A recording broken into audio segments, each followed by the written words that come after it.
बिस्मिल्लाहिर्रहमानिर्रहीम। अस्सलामुअलैकुम viewers, welcome to मेरी आवाज़। मैं हूं मोहम्मद हमज़ा और आज हम शुरू कर रहे हैं क्लास नंबर 21।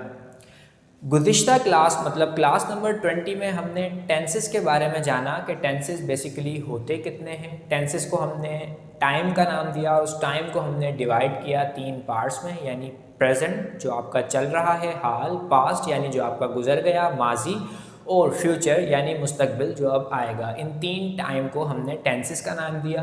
अब जब हमने इसको 3 टाइम्स में डिवाइड कर दिया था उसके बाद हमने जाना कि एक पार्ट के 4 सब पार्ट्स भी हैं, यानी present indefinite, present continuous, present perfect continuous, इसी तरह पास्ट के हैं और इसी तरह फ्यूचर के हैं। अब हम उन तमाम 12 टेंसेज यानी जो अब 12 हो चुके हैं टोटल मिलाकर, उनको हम 1 बाय 1 समझने की कोशिश करेंगे कि किस तरह हम इन टेंसेस को उर्दू से इंग्लिश में ट्रांसलेट कर सकते हैं और किस तरह पहचानेंगे कि कौन सा सेंटेंस किस टेंस के ज़रिए उर्दू से इंग्लिश में ट्रांसलेट किया जाएगा।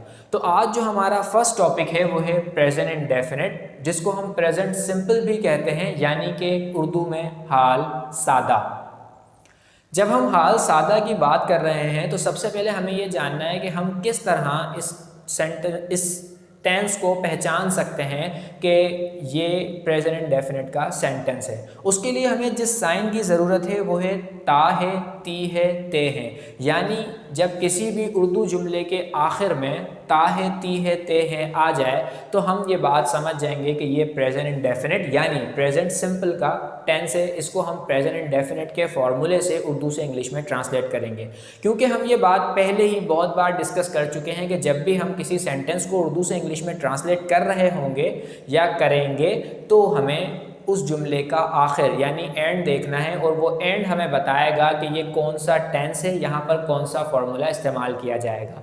इसी तरह जब हमने प्रेजेंट इंडेफिनिट को पहचानना है तो इसका साइन क्या है, जब भी किसी उर्दू जुमले के आखिर में ता है, ती है, ते है आ जाएगा तो हम ये बात समझ जाएंगे कि ये प्रेजेंट इंडेफिनिट का सेंटेंस है। इसके लिए हमें जिस फॉर्मूले की ज़रूरत होगी वो प्रेजेंट इंडेफिनिट का फॉर्मूला होगा। यहाँ हमने एक एग्जाम्पल ऑलरेडी ली हुई है, 1-2 एग्जाम्पल्स हम डिस्कस कर लेते हैं। जैसे कि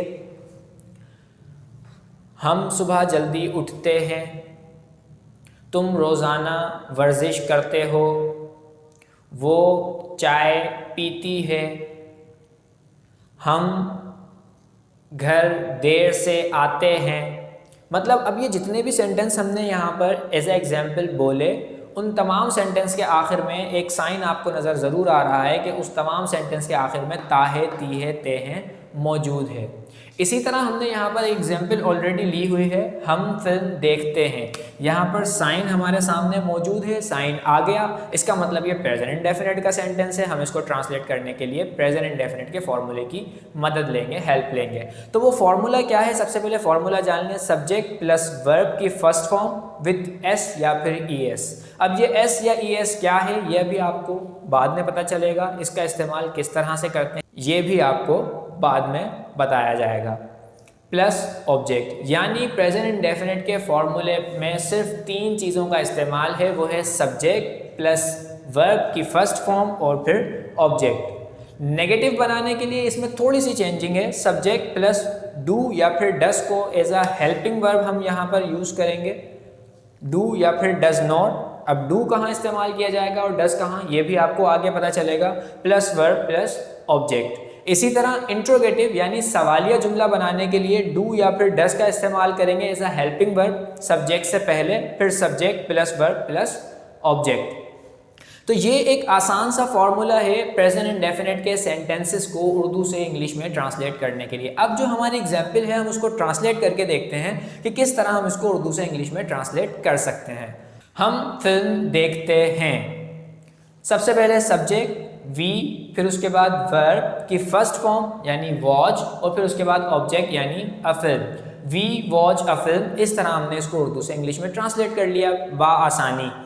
अगर हमने नेगेटिव सेंटेंस हमारे सामने है तो we do not watch a film, और interrogative sentence do we watch a film. अब ये डू और डस का इस्तेमाल अभी आप सिर्फ ये आसान तरीके से समझ लें कि इसको हम डू कहाँ पर इस्तेमाल करेंगे और डस कहाँ।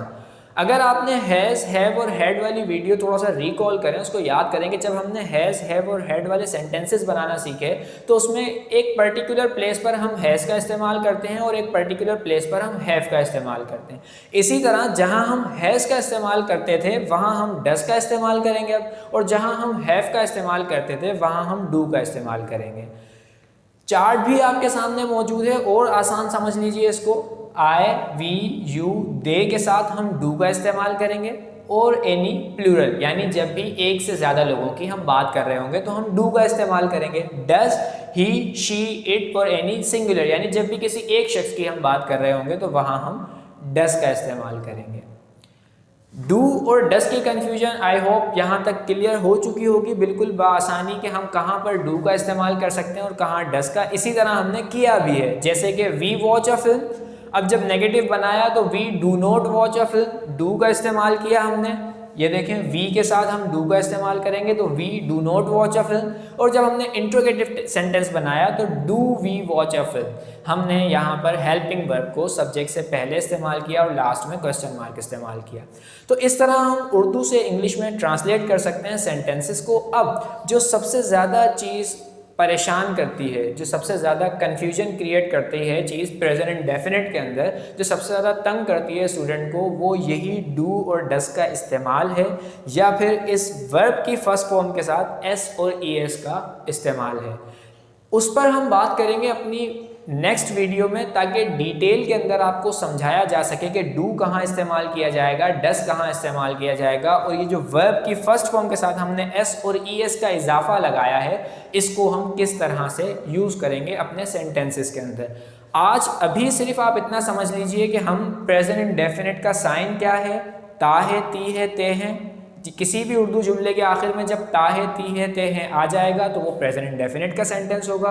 उसको हमने ट्रांसलेट किस फॉर्मूले के तहत करना है, वो फॉर्मूला आपके सामने मौजूद है। यहाँ हम डू और डस को as a helping verb use करेंगे नेगेटिव और इंट्रोगेटिव सेंटेंसेस में। अब इस डू और डस का इस्तेमाल तो हमने सीख लिया, लेकिन प्रॉपर डिटेल में इसके ऊपर नेक्स्ट वीडियो में बात की जाएगी और इस वर्ब के एस और ई एस का इस्तेमाल हम किस तरह से कर सकते हैं इसकी भी बात नेक्स्ट वीडियो में पूरी डिटेल के साथ की जाएगी। तो आज के लिए सिर्फ इतना ही। आज कोई एक्सरसाइज नहीं है, क्योंकि जब हम ये पूरा प्रेजेंट इंडेफिनिट समझ जाएंगे, इस एस और ई एस की कन्फ्यूजन और इस डू और डस की कन्फ्यूजन जब हमारी और अच्छी तरह से नेक्स्ट वीडियो देखने के बाद क्लियर हो जाएगी तो उसके बाद आपको एक्सरसाइज भी दी जाएगी।